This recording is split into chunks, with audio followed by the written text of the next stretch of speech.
Usapang pagkaing Pinoy nga ba? Siyempre, hindi mawawala ang isa sa mga patok sa ating panglasa, ang mga pagkaing dagat or seafoods. Kaya naman, sabayan nyo kami dahil sa bagong episode ng Explore Caraga ay tutunguhin natin ang mga seafoods na yan.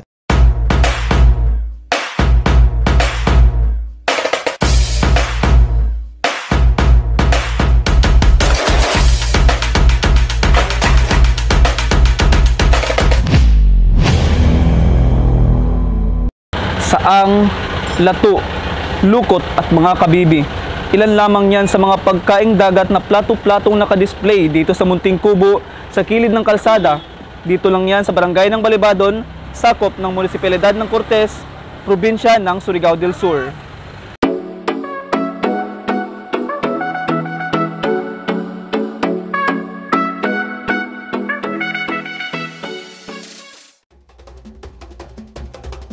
Itinuturing na seafoods capital ng nakararami ang bayan ng Cortes dahil sa pagkakakilanlan ng yaman ng kanilang karagatan, partikular na sa mga shellfish or tinatawag nilang kinhason, bagay kung bakit sila dinadayo ng maraming tao.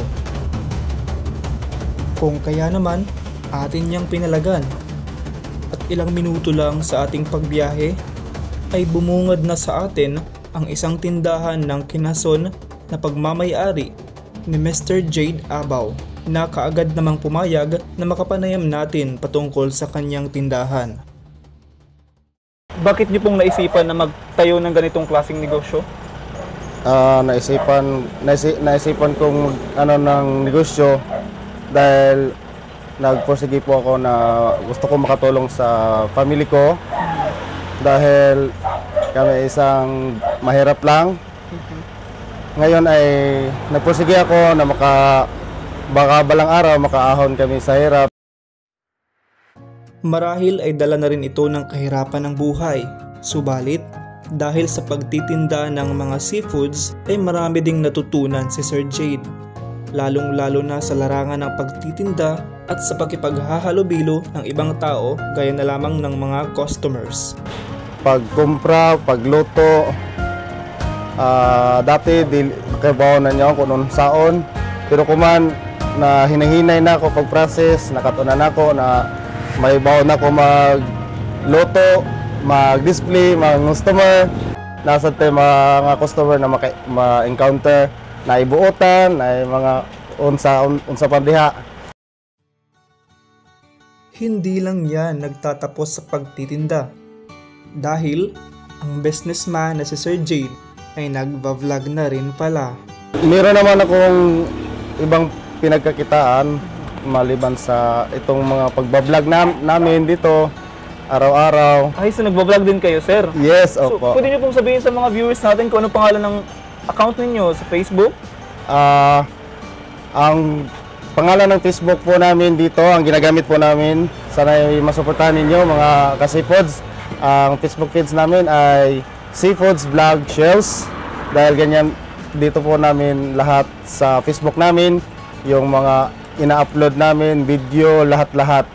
Pagkatapos nating makausap si Sir Jade, ay dumiretso na kami sa barangay hall ng Barangay Balibadon upang magtanong tungkol sa kasalukuyang status ng mga seafood vendors at doon nga ay nakausap natin ang punong barangay ng Barangay Balibadon. Kapitan Mendez, good morning. Good morning. Okay.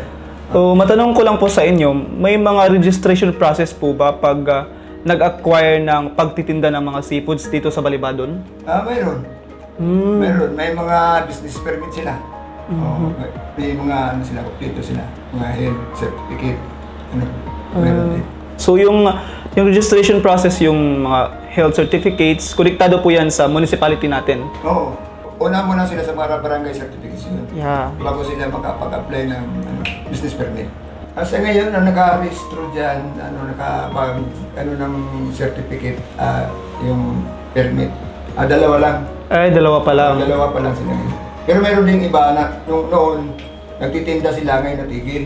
Dahil kasi halimbawa, katulad ngayong season, parang maulan, mahangin, mahina yung mahina yung stock na inibinti nila. So by season rin pala yung pagtitinda season, ng kanya. Nilalaanan daw talaga ng pondo ng barangay ang pagpapatayo ng mga kubong tindahan sa gilid ng kalsada, at ayon nga sa kanila ay hinihikayat din ng barangay council ang mga naglalako ng kinhason na kung maaari ay magpwesto na lang din sila ng mapagtitindahan sa space na ina-allocate ng barangay para sa kanila. Iniaano ko nga yung ibang mga mga magtitinda na dapat dyan talaga sila nagtitinda para mas maraming display, mas maraming nagtitinda, mas maraming bumibili.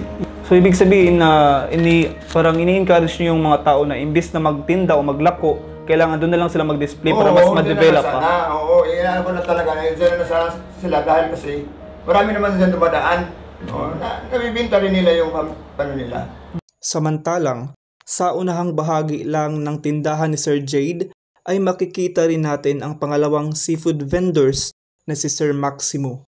As usual, mga shills at sea algaes din ang paninda sa kanyang tindahan. Gaano na po kayo katagal nagtitinda ng ganito? Mga 4 years na. 4 years. Okay, so approximately, nag-start kayo nung year 2021. Oo. Oh. Mahirap po ba? Kapoy, lisod, kapoy. Saan man, kayahon na lang kay pamilyado man. Katulad ni Sir Jade ay may mga pagsubok din na pinagdaanan si Sir Maximo sa ganitong klaseng negosyo. Pero ayon sa kanya, lahat ay kakayanin para maibigay ang pangangailangan ng kanyang pamilya. Pilar ka, ano siya, sayo na ka mamatang niya, lugay ka katulog ay maglimpyo.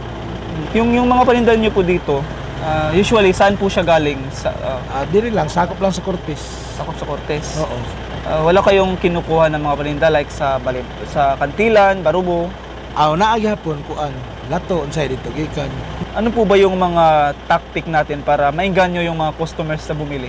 Paano niyo po sila parang nililigawan? Wala lang, kuan lang. Kitaan lang nimo sila maayo, tarungon nimo sila og dala. Maora man gina siya. Di ka mag-instricta, instricto. How about po sa sa styles ng display? Sa parang pagandahan ng display? Pagpapahon gini mo para maengganyo ang kuan. Customer. Magmatay gihapon. Oo. Sa suka, sa timplada. Sa suka pod. Kinahanglan lami pod mo suka para maengganyo sila kay og maot imong suka, di maot man wa may lasa kay imong pagkaon. Sa pangangalap namin ng mahahalagang impormasyon ay nagtungo kami sa Municipal Hall ng Cortes upang makipag-usap sa mga opisyal ng pamahalaan. At dun nga ay ating nakapanayam ang kanilang municipal agriculturist. Sir Escalante, good afternoon po. Good afternoon, sir. Kumusta po kayo, sir? Okay naman. Okay lang. Matanong ko lang po sa inyo, dito po sa Municipality of Cortes, namumonitor po ba ng maayos ang mga seafood vendors natin, specifically sa Barangay Balibadon? Dili kayo, sir, na monitor, sir. Bati-bati lang po namin ang uban manggaling nga source diha. Dili yun mismo gikan sa Municipality of Cortes. Bagamat may mga panahon na walang naibibentang stock ang mga tiga-Cortes, ay napipilitan ang mga vendors na mag-angkat sa mga kalapit na munisipalidad, katulad na lamang ng Kantilan at ng Barubo. Bagay na inalmahan ng kanilang sektor sa agrikultura. Concern mo ko naman na, sir, kung gikan sa lain nga municipality, kung simple ko affected o pinibitang red tide, unya, kung may gikan sa Cortes, sure di gikan sa lain municipality which is affected by red tide. Most of the time, gikan po na sa Cortes, pero naagit panahon nga medyo nihit diri sa amo, nga mo-outsource gid sila gikan sa gingon ni mga Kantilan o sa Barubo. Upang mapreserba ang yamang dagat ng Cortes, ay bumuo sila ng inisyatibo na ipaalam sa kanilang mga nasasakupan ang off-season na kung saan ay mahigpit na ipagbabawal ang pagkuha ng mga species sa dagat tuwing season nito ng kanilang pagpaparami. Usa sa mga observation, sa nagdagan ang panahon, nagkagamay gud ang ilang display.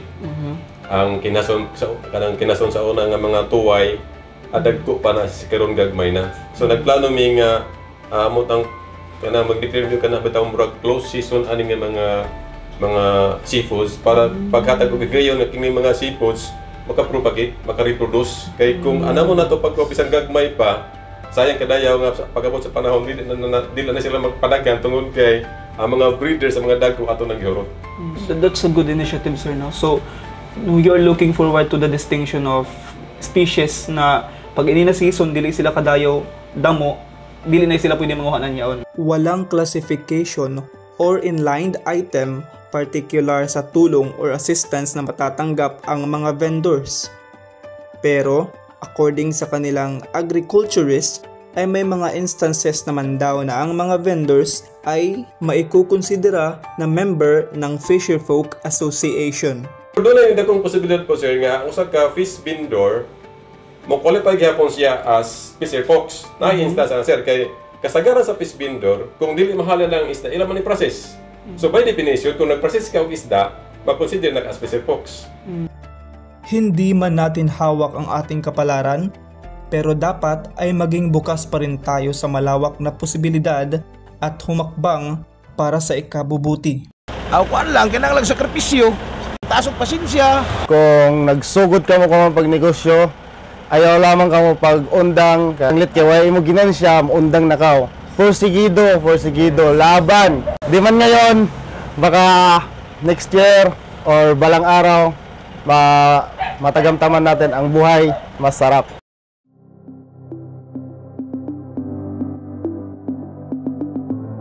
Bawat tao ay magkaiba ang papel dito sa mundong ibabaw.